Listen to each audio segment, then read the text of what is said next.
one of the best ways to create significance in that space is to tell stories. And as we all know, kind of intuitively or from our own experience, stories are almost the language of leadership. Because when we see great leaders, they don't just move us with concepts and intellect and the 5 this and the 7 that. They usually share something that's happened to them or others that's significant. And there's something about a story that moves our heads to go beyond what is, but it also moves our hearts to go beyond what is.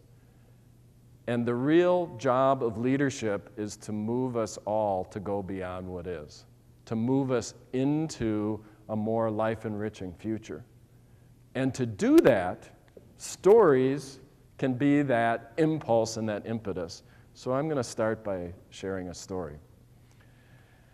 I had a client a while ago who I'd been just getting to know, but he came in and he was carrying a piece of paper, very similar to this.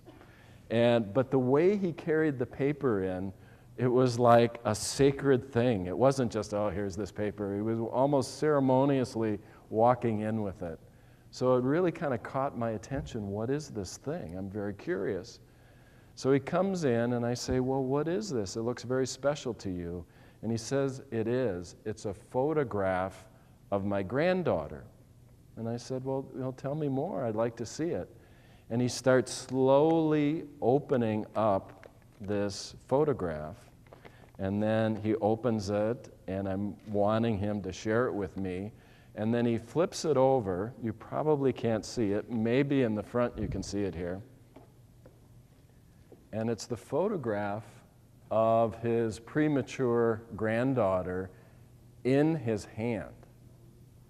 Now, when you see this photo, it looks pretty large and so on, and it's difficult to really understand the scale. But you have to, I encourage you, look at your hand and imagine a baby the length of your hand that you're holding. It's mind-boggling. It used to be that preemies could be 24 to 36 ounces and they could survive. Now they can be 12 ounces and survive. He could take his wedding ring off, put it over her hand, up to her shoulder, to give you an idea of how delicate this little being is. Now, I didn't know about preemies, so he started to share some things with me. One is, he said, preemies tend to have learning disabilities. Not always, but have that tendency. So to mitigate this, they would play classical music in her preemie ward 24 hours a day to try to stimulate her mental activity.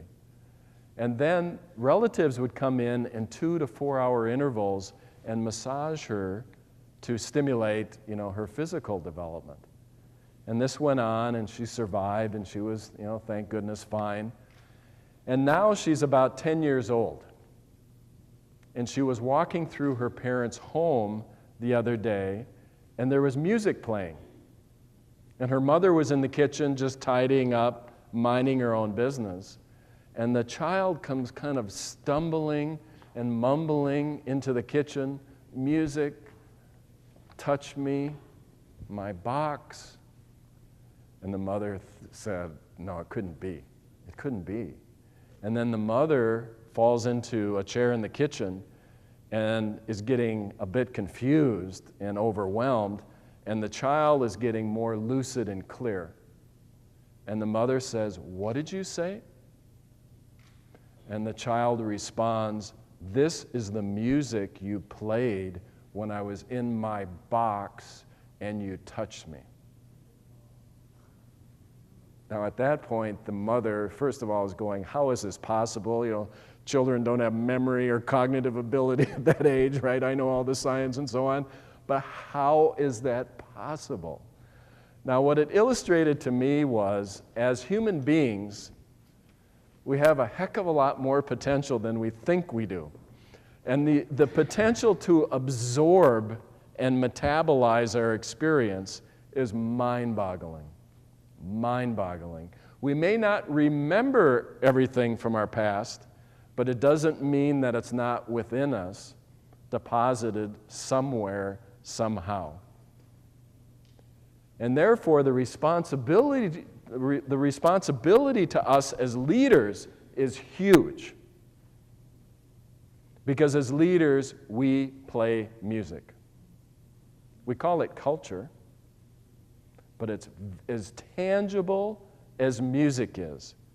Our behavior surrounds people, touches people, enables them to grow, sometimes disables them from growing, even if it's due to lack of awareness.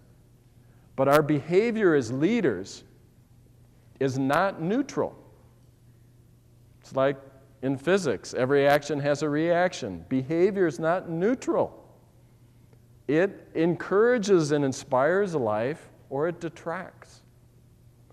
So as leaders, we have huge responsibilities. And from my vantage point, we don't have huge responsibilities of all the things we have to do. We have a responsibility for the lives of people, for the growth of people, for the enablement of people to go beyond us.